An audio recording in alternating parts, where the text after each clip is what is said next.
Welcome back to the Nana channel, where I, Nana, tell you my thoughts on all things related to the Master of Masters. In today's video, I'm going to tell you what I think is inside the black box. This is going to rely on some information that I covered in previous videos, so I will recommend that you watch them. It's not totally necessary, though. As we go along, I'm going to tell you everything you need to know about Type 0, Agito XIII, and the Fabula Nova Crystallis in order for you to understand. Now then, on with the video. The first thing that you should know is that you should never judge a person or a box based on appearance. Does it really matter what the box looks like? I don't think so. The conclusion I've come to has very little to do with the way that the box looks from the outside. As I covered in the previous video, it seems like the box can be seen as a metaphor for the mom himself. There could be anything inside the box, so we might end up deceiving ourselves if we let our eyes do all the work. In the mysterious preview version of Xigbar's character file story, where he talks about the black box, he discusses the difference between knowing and understanding. Essentially, it's the difference between what and why. Xigbar may have known what's inside the box, but he didn't have the proper context to understand why the mom put it in there, hence confused reaction. But why? I believe that understanding the mom is an essential part of this undertaking. He's the one who put the contents inside, so the contents must have some sort of relevance to him. We're going to do the same thing we've done before. We're going to think about Jack again. Yeah, that's right. It's Jack time. It's time to solve Kingdom Hearts mysteries with Final Fantasy again. I'll just tell you what I think is in the box, and then I'll explain it from there. If we go ahead and assume that the mom was based on Jack and that Daybreak Town was based on the World of Orience, this answer may not surprise you. In my opinion, there's only one thing that could be in the box. It's a crystal. First, I should tell you a bit about Orience, the world of Type 0. Orience comes from the Latin word oriens, with an S, which means east. Originally, Orience was just the name of the eastern continent. In the original concept of Agito XIII, there was a western continent called Hesperia, which means western land. Eventually, Hesperia was eliminated from the script, and Orience became the name of the whole world. Because the sun rises in the east, Orience has another meaning, and that meaning is daybreak. Daybreak Town is to academia as Quadratum is to insomnia. Orience is made up of 4 regions that each possess their own crystal. The Empire of Milites in the west has the White Tiger Crystal. In the north, the Federation of Lorica has the Black Tortoise Crystal. In the east, the Kingdom of Concordia has the Azure Dragon Crystal. And in the south, the Dominion of Rubrum possesses the Vermilion Bird Crystal. You may have noticed that each crystal is represented by one of the 4 Chinese celestial beasts. The union vibes are real. Each of the crystals bestows certain blessings upon its people. Around the Vermilion Bird Crystal, academia was built as a school where children could receive the crystal's blessing and learn the art of magic. There, they would train day and night in hopes of one day becoming Agito, the legendary hero who would save the world from the apocalyptic ending foretold in the prophecy of the Nameless Tome. It's a little bit culty, yes. Over time, academia expanded, becoming a town with its own military forces. When the Empire invaded, the children were enlisted as Agito cadets to defend academia and to lend the strength of their magic to the Dominion Legion. Long before the beginning of the Final War, as it came to be known, wars were waged for thousands of years over the control of the crystals. Those wars were fought and decided by l'Cie, the mighty servants chosen by the crystals. The crystals themselves have a will, and they speak to the l'Cie so that they may convey that will to the rest of mankind. As a result, l'Cie are revered and respected, though some also find them unnerving due to their incredible power and their cold, rational way of thinking. Unlike normal humans, the l'Cie cannot act on their own will and must follow the will of the crystal. Their strength is immense, but they won't raise a hand against humanity unless their crystal orders them to fight. Even the military has no power over them. All the people can do is pray that the crystals will guide them toward the path of prosperity and provide them with the assistance of the l'Cie when necessary. In the World of Orience, the crystals remove the memory of the dead from the living so that they can carry on without being tied down by the pain of loss. That power is referred to as the oblivion of death. Due to their connection with the crystal, l'Cie are the only ones who retain their memories. l'Cie stop aging and can live for thousands of years, carrying the weight of human history upon their shoulders. l'Cie are given a task they must complete, which is called a focus. A focus like protecting the crystal has no deadline, so that's why some of them can stay in service for thousands of years. In Japanese, foci are called shime, which means role. It's the same word the Lost Masters use when referring to the roles that were given to them by the mom. それが私の使命だからよ! The foreteller's animal masks are remarkably similar to the metallic tiger masks worn by the White Tiger Lassie, Kunmi, and Nimbus. Soldiers in the Dominion Legion wear golden masks that completely cover their eyes and have no gaps for them to see through. I don't know why they're like that, so I assume it's symbolic. Lassie abilities come in two types, Primus and Secundus. Primus Lassie have superhuman strength. They're strong enough to wipe out entire cities by themselves. Secundus Lassie have psychic abilities like the power to see the future. When they activate their power, their eyes change color and a glowing brand appears somewhere on their body. In the mobile game, the brand always appears over one of their eyes. Earlier, I mentioned the Nameless Tome, which predicts the end of the world, known as Tempus Finis. Type 0 mentions another book called the Akashic Records. According to Arushia, the Akashic Records contain the will of the crystals, which she describes as the cogs that drive Class Zero's destiny. Its pages contain information about the past, present, and future of Orience.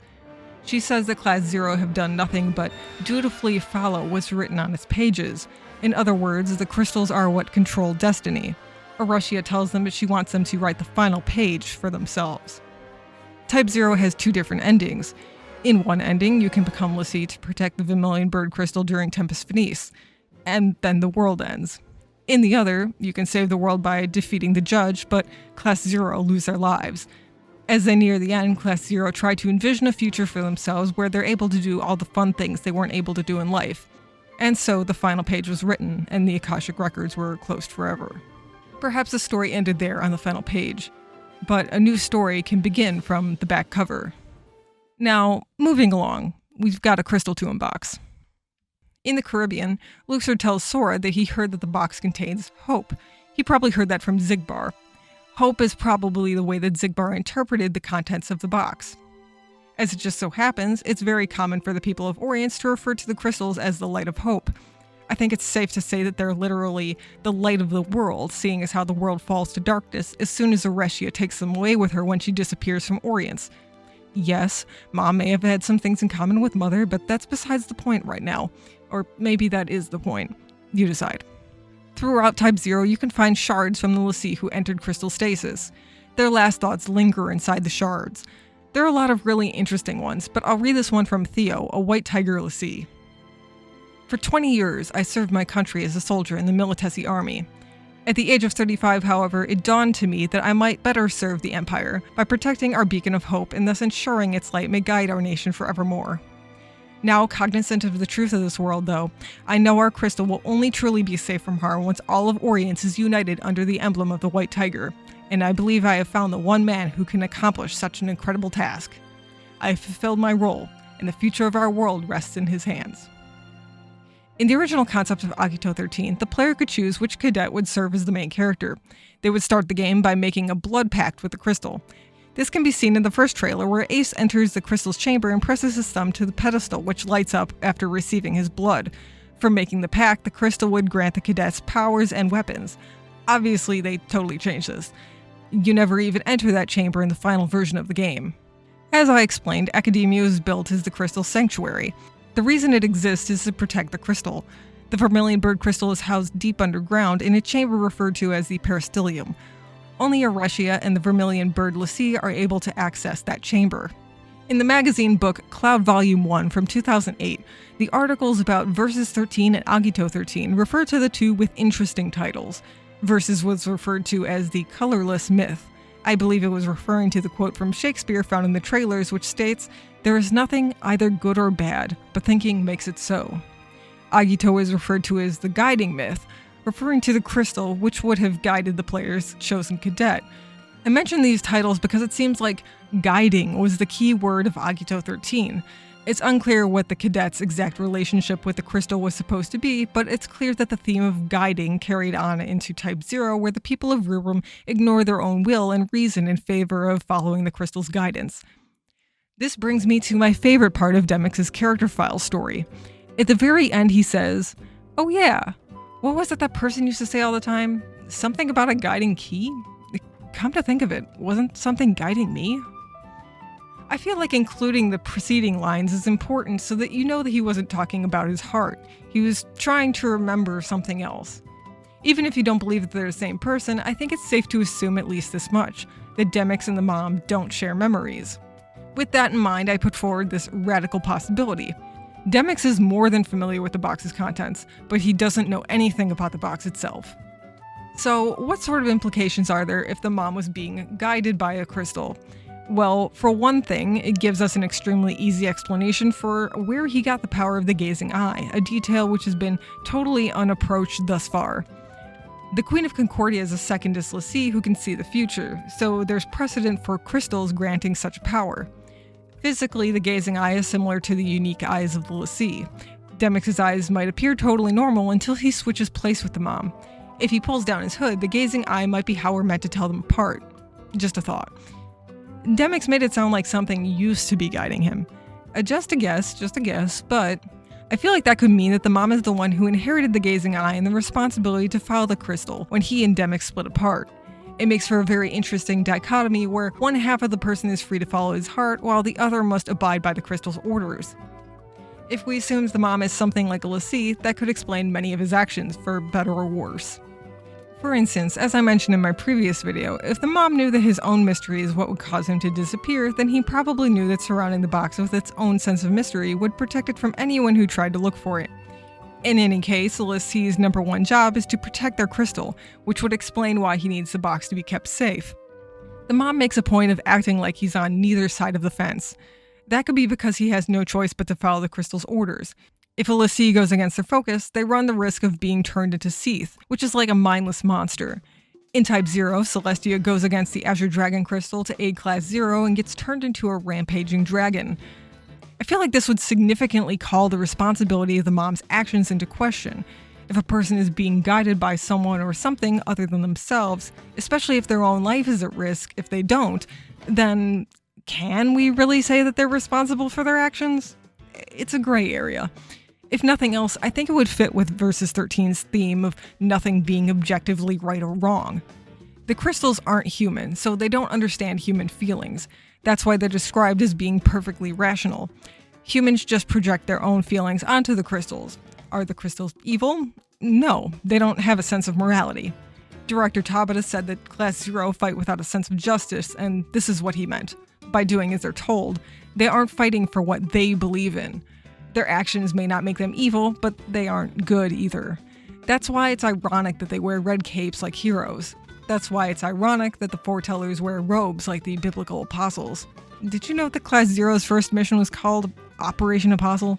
I feel like I'm going insane. Anyway, if Demyx and the mom are of two minds, then it's equally debatable whether Demyx can be considered responsible for anything that the mom has done. Man, it's almost like the Book of Prophecy's emblem has an angel wing and a devil wing for a reason. The duality of man. And on that note, this could also give us a hint about what the mom's animal symbol is supposed to be. As you know, each of the foretellers is represented by an animal. Even Lucio has one. In the board game between Ericus and Xehanort, you can see all of the Lost Master's animal symbols, including the head of a goat for Lucio. It seems like the mom is represented by the Book of Prophecy's emblem, which could possibly be representing the vermilion bird. Suzaku isn't exactly a phoenix, though Type 0 does sort of treat them like the same thing. Suzaku is based on a peafowl, which is where its name comes from in Chinese and Japanese. So if you were on Team Mom's a peacock, you might be right. If the mom has been alive since the very first Keyblade War, you've probably wondered how he stayed alive for this long. It's always possible that he may have been swapping bodies like Lucio, but if he's a crystal servant, that would give us another easy explanation. He could practically be immortal. If that's the case, then Demyx, as he looks right now, might physically be the age that the mom was when he stopped aging. I'd say that Demyx looks about as old as Jack, and Jack is only 16 at the start of Type 0. Before the dandelions were sent into the other world line, the mom told Ava that he would erase the memories of the Keyblade War, sparing only the dandelion leaders. I'm not saying that a crystal is responsible for that. It's possible that he simply tampered with the parameters of the data world to alter what they would remember. But the way that he talks about erasing their memories as if it were the kindest thing to do sounds a lot like the way the people of Rubrum talk about the oblivion of death. I don't think I would like it if all of my memories with my loved ones were erased when they die, but it's not like I would remember and I wouldn't have to feel sad. For the people of Orience, that's just how it's always been. The thought of remembering and feeling that pain is actually more frightening to them than losing their most important memories. It's just a weirdly specific piece of characterization for the mom to have in common with them. Yes, altering the wielder's memories sounds like a sinister thing for him to do, but he really sounded like he was trying to be nice, which tells us something about his perspective. The mom's phrase, "May your heart be your guiding key," is reminiscent of what they say in Rubrum, "May the crystal guide you," but the sentiment is the opposite. On one hand, I think we could say that the mom knows the future will never have a new outcome if people only do what they're told. That's one of the reasons why the people of Orience were trapped in the spiral. But on the other hand, how much can someone follow their heart if he's manipulating them? Maybe it's a little bit of column A and column B. Maybe it's like he wants people to follow their hearts, but he wants them to follow their hearts his way, not the crystal's way. That way, by manipulating other people, he can utilize the power of the crystal and exert his own will at the same time. So when Lucius said, "But why?" and the mom said, "It's a surprise," what was the surprise he was referring to? Good question, but maybe we can guess now. If the thing that was guiding Demyx is inside the box, then I think it would only be a matter of time before he finds his way back to the box. It's like a homing device for a lost master. Imagine it with me. Demyx finds his way to where Lucius and the other lost masters are with the box. "Oh hey, it looks like you found that box you were looking for. You wouldn't happen to know where I could find a crystal, would you?" Lucius, who knows what's inside the box, would surely be surprised to say the least if someone plainly said what was inside, especially if the box was sitting right in front of them. It just makes sense that the only person who would understand the box's contents would be someone who isn't concerned with the box itself. The box is like the mom's coat. It's just a distraction, a part of the illusion. On a Yozora note, I'm suspicious of him. He tells Sora that he was told to save Sora, but he avoids saying who or what told him to do that. If I can say that I think a crystal was guiding Demyx, then saying that I think a crystal might be guiding Yozora probably doesn't sound that crazy. With only the clock tower as my evidence, this level of reasoning is possible for me. Somebody else has probably had more thoughts about Yozora being l'Cie than I do. If that's something you thought about before, then by all means share your thoughts with me in the comments. I would love to hear what you think. You probably expect me to talk about how Sora turned into a crystal in one of the Remind endings, but there isn't much for me to say right now. It's definitely recognizable as something related to l'Cie and crystals, but Sora doesn't strike me as l'Cie. He actually reminds me more of the hero, Agito, but I'm going to have to talk about that some other time because it deserves its own video. As we come to the end of this video, I'd like to note that the contents of the box don't necessarily need to be in the form of a crystal. It might be something else that serves the same purpose. However, it was called the Fabula Nova Crystallis for a reason. Its name means the new tale of the crystals. I think it would be appropriate if we saw the incorporation of at least one or two crystals in the story. Thank you for watching. If this video made you think, you should think about hitting the like button. Each like makes me smile. You're also welcome to subscribe. Next time, I think I'd like to formally introduce the members of Class 0 who match the Lost Masters. The more you know about them, the more hype you'll be to see them in KH4. Until next time, may the crystal guide you. Wait, no. May your heart be your guiding key.